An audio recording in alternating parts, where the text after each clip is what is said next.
There are things that you should absolutely feel empowered to digitize. You don't need to do all the work, but you also shouldn't be abandoning the importance of relationships and connection and discovery with your customers. And you just can't, you can't automate that.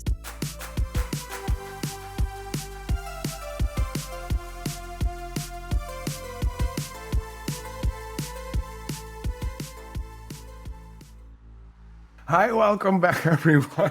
Welcome to a new season of the Customer Success Hotline. We are back. We took some time to get some fresh Botox. I got engaged. Actually, I'm getting married in 2 days, but we found the time to schedule in the first episode of season 2. Hi, Kristi. Hello, my love. Oh my gosh, yeah, we have done a lot since we recorded last. Your little butt has been running all over the place, racking up miles. So proud of you. You've taken the stage at a bunch of different events. You went and got engaged. You came to the States. You have been doing some stuff, my friend. We got some brunch 2 months ago. I'm like, time is moving so fast. I know. Still dreaming about that mac and cheese, though. I know. Oh, that was delicious. I really hate that you're so far away. I really need to transplant you here a little bit closer, or even in a better time zone would be ideal. Well, but that's the thing, though. You wake up at like 2 a.m. Yeah, but so the good thing is that like because I don't sleep, we get to have our morning chats, so it's fine. My workout buddy who comes over to my home at 4:45 in the morning every day to work out, she's always like, "Who are you texting at this hour?" I'm like, "Stino, my boy." This early. I need to tell you, though, since I got Botox, I'm so self-aware about the vein popping up. When I'm laughing, I'm like, let me get another shot because this needs to be smooth. No, okay, so like there is something like all of this stuff can become addictive, my friend. So we're gonna take it easy, let it settle. You're gonna be fine. No, you gotta ignore it for now. You come back. But I'll tell you, like, I love a fresh tox.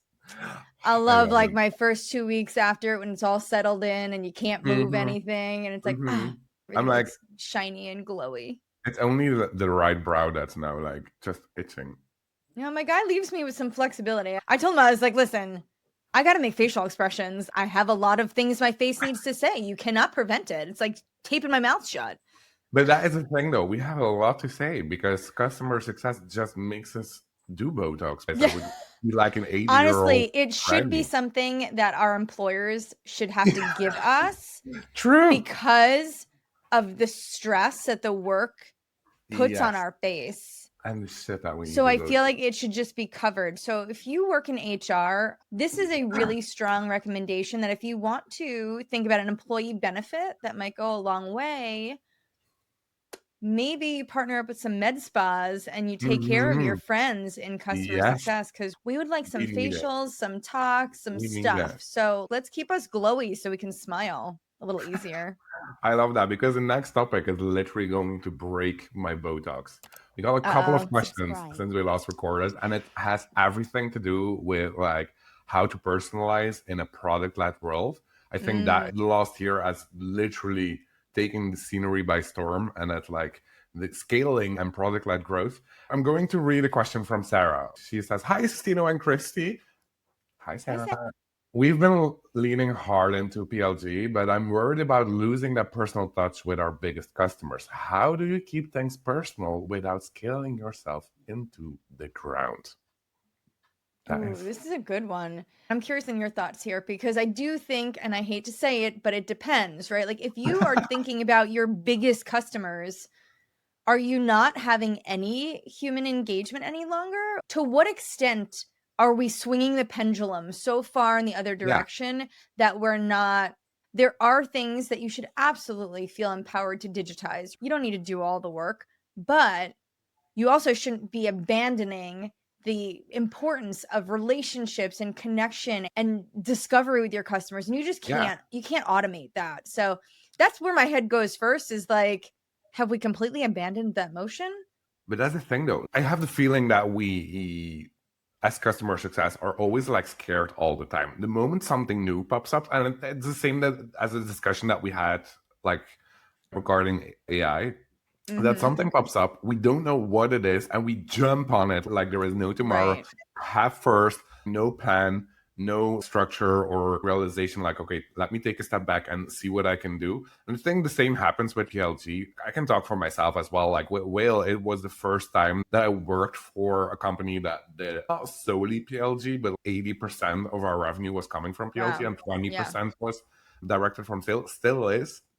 So in that sense, I was heavily focused on indeed figuring out on how I need to automate everything for that segment. You need to indeed find balance on the scale, because I think it's a question regarding like how to segment your customers, right?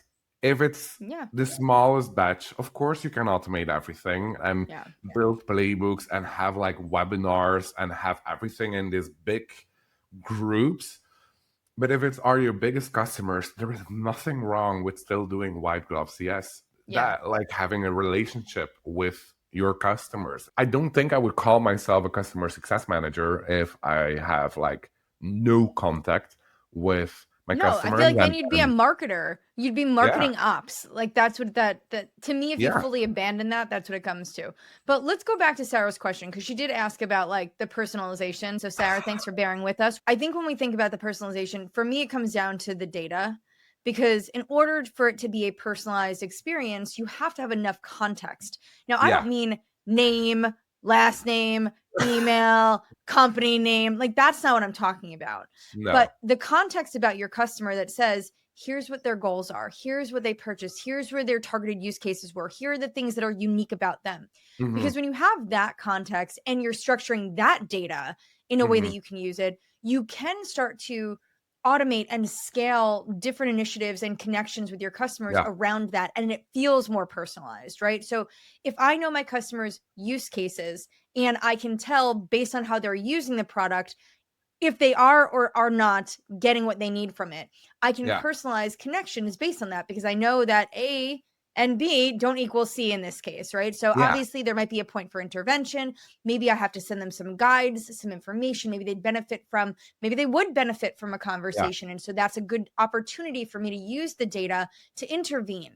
So I think for me, it comes down to having the right information in a structured way that we can use it to inform our teams and communicate effectively with our customers. yeah. And to do that personalization further than the first name and last name and the company name and Right. stuff like that, I think it also comes down to great collaboration with product, because product-led growth means that everything needs to come from the product. So it also starts already with a very solid sign-up flow. Meaning, if you want to have all that personalized data, you want to know what that person's role is. Maybe you also want to know indeed those use cases. And that's Yeah. often something that is in the sign-up flow. If you're allowing your users or potential clients to sign up for your product with just their email address and nothing else, you can't personalize in the first place. So it also already starts with a good collaboration with product on what data you need from the sign up flow. You need to limit the friction on how to get to your product. But I think the high Yeah. level stuff, like the role that they play within their company, what their use case is, indeed, your solution or your company covers a couple of problems that they want to fix. Make sure that they can highlight like, hey, this is something that I want to try out with your product. For example, for Whale, it will be creating documentation or training your team. I'm not going to send training material to someone who wants to document their processes. So Right. I think it also already starts there to have somewhat of insights indeed on your data. Because if you don't have that, I think you can't even start by doing anything. I think you're spot on, right? Like, so it's absolutely what we're collecting, when we're collecting it, where are we storing it, what are we doing with Yeah. it? Something else that I see that there seems to be a big disconnect on is that a lot of teams are designing for like their internal flows. So it's like, oh, okay, well, we did this thing and then we do this other thing and then we do this other thing.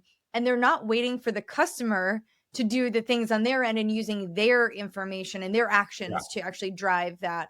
So I also think that if you're going to use technology to do this, you have to have the right Yeah. tech stack to power it, where it can be very logic driven, right? Like Yeah. being able to analyze things. And so there is a level of complexity that comes into play there, because there's so many branches off of anything, right? Like if you Yeah. think about the way anything is built out, there's so many different scenarios that you need to consider in order for it to feel personalized. So for me, it's like, do you even have the right systems in place? If you have all the right data, great. If you're getting all the right insights from a product, great. If you understand milestones and all of that, great. And you know what information or actions you're looking for, okay, cool. But now how are you going to power that? This is where I also feel like some processes become a little broken because the technology they have can't really power what they want. And I get it. There's crawl, walk, runs. You got to start somewhere. So sometimes it's just, yes, we're pushing certain communication at a certain time. But if you're really abandoning having any connection with your customers and you're not engaging with them at all, then think about it. You probably aren't having to hire as many people. Make an investment in the right technology then. So if you're going to abandon people, technology may be a little bit cheaper. Make sure that you're getting the right solution in place. Yeah, 100%. If you don't have the budget, for example, if you're working at a crappy startup, just start by sending out a little survey. If you're a G Suite or a Microsoft company, you have access to like making forms or making surveys. Yeah. Make the first step of your automated playbook a little survey. Like, hey, that's something that we did at Whale as well recently, where we were like, okay, you started, or you want to know more about X, or you want to know more about Y, Z, whatever. If you don't fill in the survey, you will just get the general onboarding. But that also allows you to build different learning tracks without having a budget or a fancy tool or anything else in between. So in that sense, personalization really starts at the very beginning. Sarah, if you're thinking about like, okay, how to keep things personal, really start at the top of the funnel, because it's not a superhero syndrome that we need to fix. It's literally a problem that you need to fix together with product. I think the last thing I'll contribute to this on is the collaboration with your customers, right? Don't be afraid to, as you're building something out, pull your customers into it, right? Find some of those friendly customers and ask for feedback on it and say, hey, here's what we're designing and here's how we're thinking about this. Can I walk you through it? Or can you be a part of this program and give me some feedback? I think that level of collaboration is sometimes lost on us as well. Your customers, there is a handful of customers that want to be part of building something with you. It's the appeal, especially if you're an earlier stage company. They're taking a bet on you and they also want to feel like you're designing with them, not just for them. So pull them in, right? Get the feedback and see what do they feel the experience should be and how do they want to receive things, and what's the appropriate message. I feel like when you do that, you're usually going to be designing something that's better anyway because you're hearing directly from them what they need and want. Yeah, no, 100%. And that really ties into the question from Mike. Starting is so funny. Yo, Kristi, what up? Yo, what up, Mike? Yo, Mike. We just crossed the 10,000 user mark, but I feel like we're drowning in support tickets and our CSAT scores are tanking. How do we keep our customers happy without burning out our team? Oof. Support is so tricky. Yo, Kristi, answer it. Yo, Mike, here we go. Okay, so here's my thoughts on this, because this is so multifaceted and we can take this, like I literally can spend an hour on just this question because there's so many, this thing has legs. Okay. Yeah. The first thing I'm going to say is, like, if you have a huge influx of tickets coming into support, you need to analyze that first. Like, you need to start breaking it down to see what is coming in and why, like what is going on. You have to understand, are these product related things? And then if they are, to what part of your product, right? You need to start mapping them out. Is this an education thing, right? Are these people asking questions that they don't that they don't know how to do certain things, right? So then is it an enablement thing? Is there a documentation gap, right? Should certain things be in your knowledge base that aren't? This is a great way to go ahead and go create articles. This is what I love Scribe for. So if you guys are not familiar with Scribe, we'll automate all of the content creation for your knowledge base. You should try Whale. Or well, there's all of these things out there that I think you need to consider before you do this, because you're not throwing bodies at the problem. If you're finding that there's a ton of product issues, this is a great way for you to collaborate with product and starting there. And that's why I always name that as the first category breakdown, because if it's a UI thing and people just can't find what they're doing, or if there are bugs in your product, if there are huge product gaps, support to me should be a lifeline to product, right? This is the life support. If your customers are not able to use your product, you got to figure that out. You got to build that out. So for me, that's my first thing, is the categorization of all of your tickets, understanding what are the themes and what are the buckets, and then start to solve for what you're seeing there. Now, of course, if there's still a huge influx of tickets and you've kind of solved for all of that, maybe it's just a volume because you got all these cool customers coming in and they're using your product. Don't forget, support tickets is not a bad thing necessarily. If your customers are using your product, good for you. A quiet queue is not a good queue. To me, a quiet queue says nobody's using your shit. Like, that's like concerning. So if they're using it, great. But now you're also going to figure out, should I be doing webinars, right? Should we be doing office hours? Should we be like, there's so many cool things that you can do from that. And it doesn't necessarily need to be a one-to-one solution. And you don't necessarily need more support reps. We've done support office hours in the past where people can come in and ask questions that they have. And our support agents get on the call and they sit there for a couple hours and people hop in and they hop out. And it's just a Zoom that's live for this duration of time. They can ask questions, get things clarified, follow up on stuff. And it's a great way for your customers to feel like they have direct access. Now, we talked about a lot of things that like require human capital and resourcing and some ideation and maybe even creation. But I will say, listen, we cannot underestimate the power of AI in support. Customer experience AI driven technology is some of the most cutting edge technology I've seen. I attended a conference in June last year, CCW, and it's Customer Contact Week. Let me just tell you, this is like Microsoft. This is like Adobe. These are like these huge organizations where we're talking about millions of things coming in. The innovation around how they are solving for customer experience related things like call center, tickets, things like that, that technology stack is so impressive. It is so crazy. And there are things out there that are more affordable and easy and still super innovative and really cool. And I'm sure even if you look at the tech stack you have today, they are probably innovating in those areas. As much as I don't want to spend hours talking to a chatbot, so design it correctly, but there's probably a lot you can do there as well. Yeah, no, 100%. And I want to take on the CSAT scores are tanking. I do get it. If you have a huge influx of tickets, people want to just get rid of them as fast as they can. But that's the thing, though. The experience needs to be on par as well, regardless on how many tickets that you have. So also there, I think that would then be more of a like documentation cap, like you mentioned, because if there are indeed repetitive questions, every support tool that, or ticketing system that I've used in the past as well allows you to create canned responses. So just already start creating them. If you always need to start from scratch, then you will burn out your team. But if you indeed have repetitive questions, especially in a product-led world, like churn is inevitable. So in that sense, if I look at Whale as well, sometimes if they're just testing out our product and they're still in the free version, they also sometimes want to cancel it, right? So we get a lot of questions on how to cancel your subscription.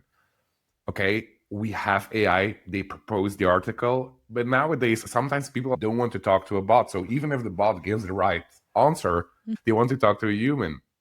But if you're then still not owning it, but like replying it from scratch, that will burn out your team. So also there, have canned responses, because if I need to explain something from scratch for the 4th time, my Botox will break. And then indeed the CSAT is going to tank.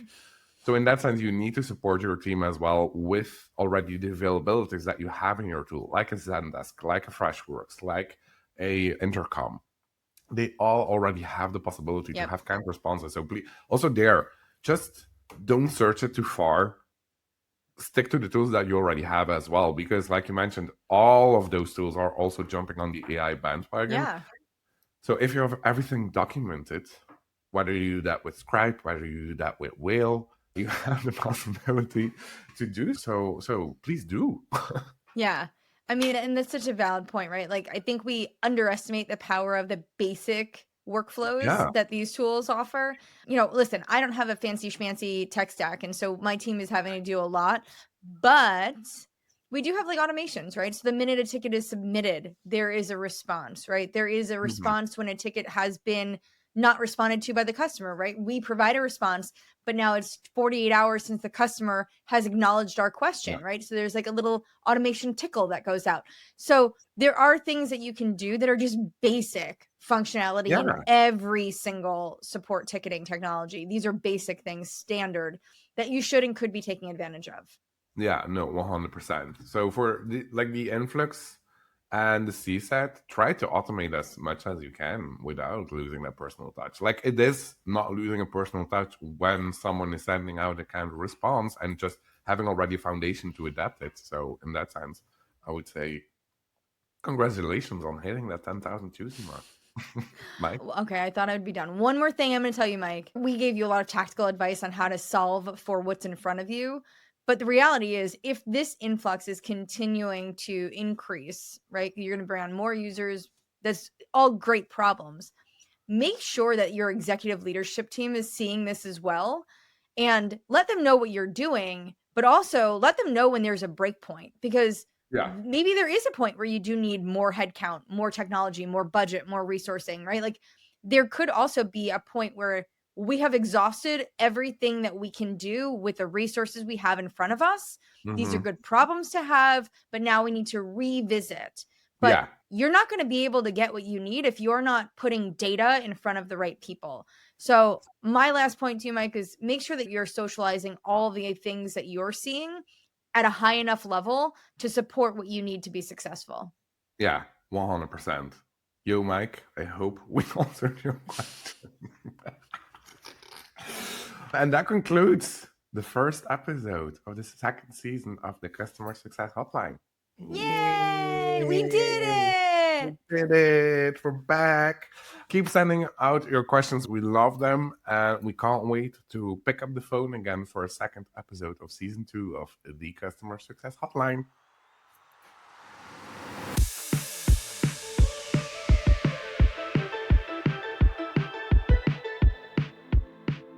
You've been listening to the Customer Success Hotline, produced by Lifetime Value Media and a member of the Lifetime Value Media Network. Visit the show at lifetimevalue.link/CSH for links to each episode, show notes, and instructions on how to submit your burning question.